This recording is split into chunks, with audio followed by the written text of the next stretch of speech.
Morning guys! Mangunguha po tayo ng talbos kamote. Ihalo ko po sa sinigang na hipon. Ayan po yung aking tanim dito sa paso. Ayan, kung makikita nyo naman po ay matataba na. So po pwede na po siyang kunin at isasahog na po natin sa sinigang na hipon at salmon. Ayan.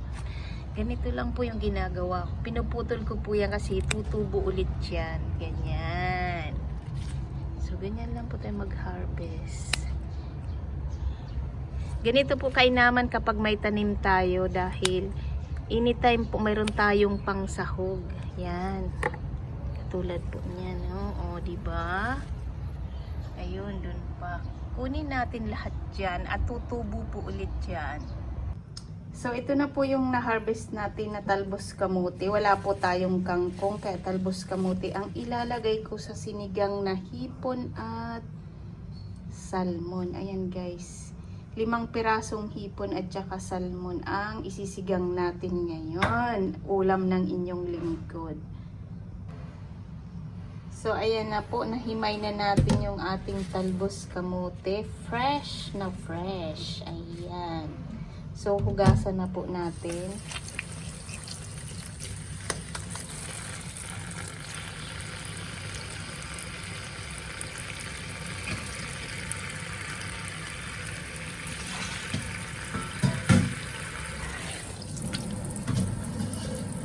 Sasalin po natin dito sa isang lalagyan para mahugasan mabuti.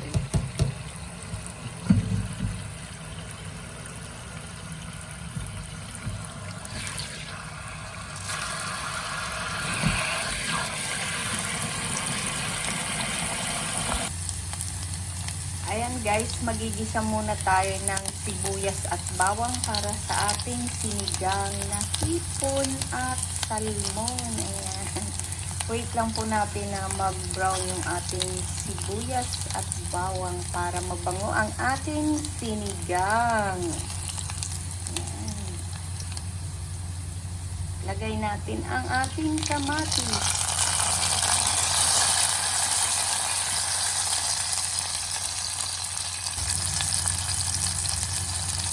Next, ang ating salmon. Prito natin saglit yung salmon guys para masarap.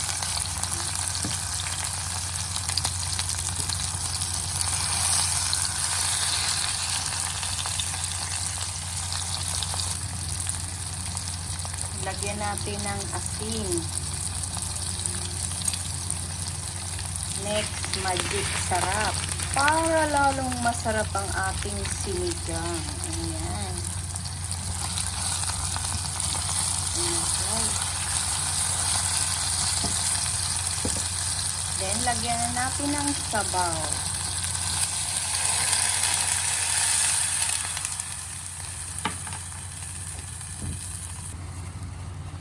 Ayan, kulo na yung ating sabaw. Ilalagay ko na yung okra.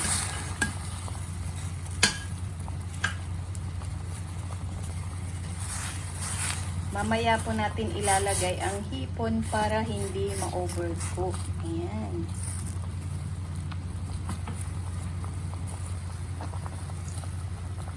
Next, ilagay na natin ang ating hipon. Ayan. 5 piraso lang yan guys. Dahil ako lang naman po yung kumakain. Yan po ang ating ulam ngayong pananghalian. Namiss ko na naman ang sinigang. Ilagay na po natin ang ating siling pangsigang.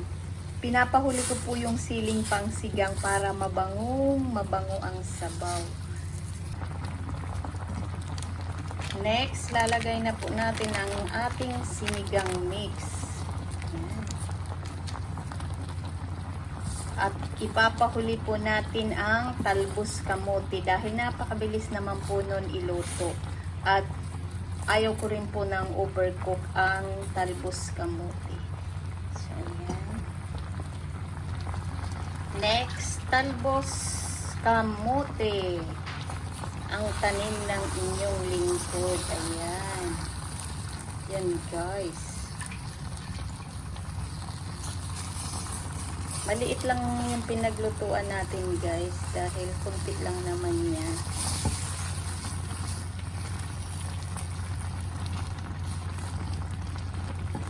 Kunting kulo lang po yan, luto na ang ating talbos kamote. Last. Ay, ang bango guys. Ayan, luto na po ang ating sinigang na hipon at salmon. Nakikita nyo po yan. Kainaman ng may tanim, may aanihin. Ayan po, luto na. So, titikman na po natin ang ating sinigang na hipon. Napakaganda po ng ating sabaw. Ayan. Ang taba kasi ng hipon at syempre ng salmon. Ayan. So yummy guys. Try nyo po ito. Ayan, ang sarap. At ayan po, luto na. At syempre po, hope na natin ang ating kalan. At kung nagustuhan nyo po ang aking simpleng recipe ngayong araw, at bago pa lang po kayo sa aking YouTube channel, please don't forget to subscribe, like, and share po. Thank you! Ito na po yung ating sinigang na hipon at salmon. Ayan guys, napakabango at napakasarap. Ayan, sabaw na sabaw pa lang guys, ulam na. So ayan po, kakain na po tayo.